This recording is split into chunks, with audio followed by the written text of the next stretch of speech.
வணக்கம். நான் உங்க friend Jaya Srinivasan. Welcome to veggies recipe.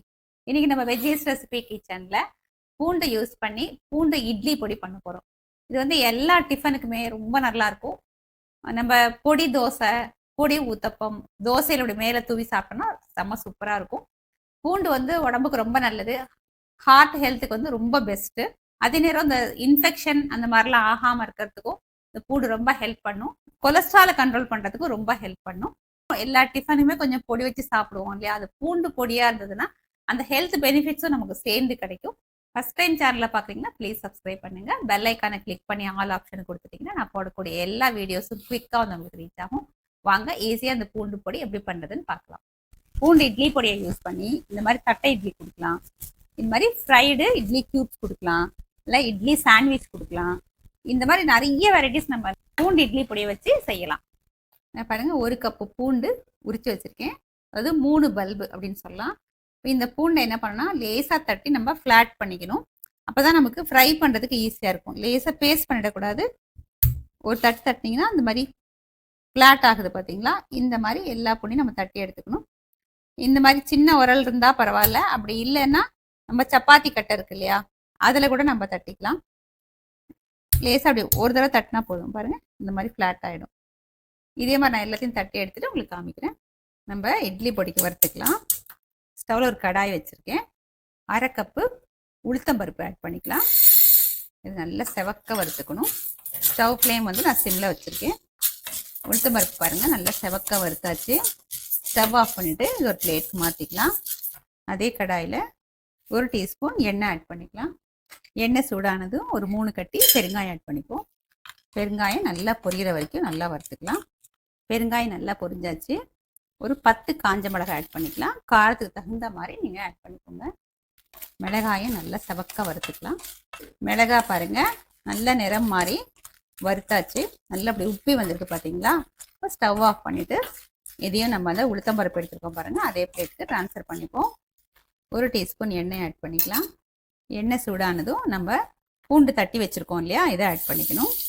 பூண்டு வந்து நல்லா செவக்க வறுத்துக்கணும். நல்லா மொறுன்னு ஆகணும். பூண்டு பாருங்கள், நல்லா செவக்க வறுத்தாச்சு. இந்த மாதிரி வறுத்துக்கணும். நம்ம பூண்டு தட்டினாதான் இந்த மாதிரி வறுக்க முடியும். முழுசாக போட்டோம் அப்படின்னா இந்த அளவுக்கு வறுபடாது. இப்போ நம்ம வேறு பிளேட்டுக்கு மாற்றிக்கலாம். அதே கடாயில் 1 டீஸ்பூன் எண்ணெய் ஆட் பண்ணிக்கலாம். 1/2 கப்பு ஃப்ரெஷ்ஷாக துருவி வச்சுருக்கிற தேங்காய் துருவல் ஆட் பண்ணிக்கலாம். தேங்காய் துருவலையும் நல்லா செவக்க வறுத்துக்கணும். ஸ்டவ் ஃப்ளேம் சிம்மில் வச்சுக்கணும். தேங்காயை வறுக்கும் போதே அதில் கொஞ்சமாக புளி ஆட் பண்ணிக்கலாம். தேங்காயோட சேர்த்து புளியும் வறுத்துக்கலாம். ரெண்டும் வந்து ஒன்றாவே வறுபட்டுடும். தேங்காய் வறுபட்டாச்சு. இதோட கொஞ்சம் கருவேப்பிலை சேர்த்துக்கலாம். தேங்காயோட சேர்ந்து இந்த கருவேப்பிலையும் நல்லா வறுபட்டுடும். கருவேப்பிலை பாருங்கள், நல்லா ஃப்ரை ஆயாச்சு.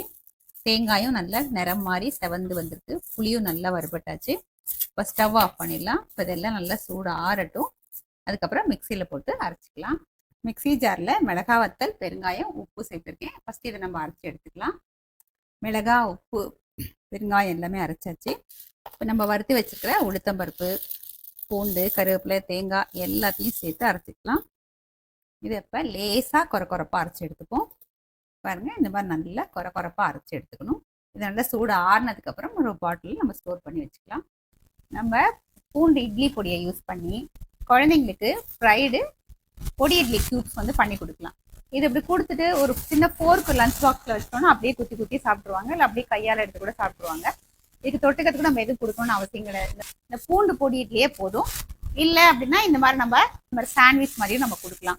இது இப்படி கையில் பிடிச்சி விளையாடிட்டு அப்படியே கூட சாப்பிடுவாங்க. நம்ம தட்டை இட்லி கூட கொடுக்கலாம். தட்டை இட்லியில் கொடுக்கும்போது மேலே அப்படி நல்லா அப்படி தூவிட்டு கொஞ்சம் நெய் கொஞ்சம் நல்லா தாராளமாக போட்டோன்னு வச்சுக்கோங்களேன், நல்லா வாசனையாகவும் இருக்கும். எவ்வளோ நேரம் ஆனாலும் நமக்கு இந்த இட்லி வந்து சாஃப்டாகவே இருக்கும். இப்படி நல்லா அப்படி மிக்ஸ் பண்ணிவிட்டு அப்படியே லஞ்ச் பாக்ஸில் வச்சிட்டோம் அப்படின்னா அவங்களுக்கு சாப்பிட்றதுக்கு ரொம்ப ஈஸியாக. பூண்டு இட்லி பொடியை யூஸ் பண்ணி இந்த மாதிரி தட்டை இட்லி கொடுக்கலாம். இந்த மாதிரி ஃப்ரைடு இட்லி கியூப்ஸ் கொடுக்கலாம். இல்லை இட்லி சாண்ட்விச் கொடுக்கலாம். இந்த மாதிரி நிறைய வெரைட்டிஸ் நம்ம பூண்டு இட்லி பொடியை வச்சு செய்யலாம். டேஸ்ட் பண்ணி பார்த்துடலாம். நல்ல பூண்டு வாசனையோட செம்ம சூப்பராக இருக்குங்க. ரொம்ப அருமையாக இருக்குங்க. நல்லா இந்த பூண்டு வாசனையோட இந்த இட்லி பொடி ரொம்ப நல்லா இருக்கு.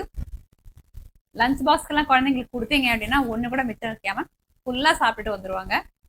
இது வந்து சும்மா சாதாரணமாக இட்லி பண்ணி நம்ம தொட்டும் கூட சாப்பிடலாம். இல்லை தோசை பண்ணுறோன்னா பொடி தோசை, பொடி ஊத்தப்பம் எல்லாத்துக்குமே ரொம்ப அருமையாக இருக்கும். இந்த மாதிரி ஃப்ரைட் இட்லி, இந்த மாதிரி சாண்ட்விச் இட்லி, தட்டை இட்லி இந்த மாதிரி கொஞ்சம் ஃபேன்சியாக கொடுத்தோம்னு வச்சுக்கோங்களேன், குழந்தைங்க இட்லியா அப்படின்னு சொல்லாமல் எப்படி கொடுத்தா அவங்களும் ஆசையாக சாப்பிடுவாங்க. இதே அளவுகளோட இதே மெத்தடில் நீங்கள் பண்ணி பாருங்க. எப்படி இருந்தாலும் கமெண்ட்ல சொல்லுங்க, லைக் பண்ணுங்க, உங்க ஃப்ரெண்ட்ஸ் அண்ட் ஃபேமிலியோட ஷேர் பண்ணுங்க. புது ரெசிபியோட நாளைக்கு நான் உங்களை மீட் பண்றேன். தேங்க்ஸ் ஃபார் வாட்சிங்.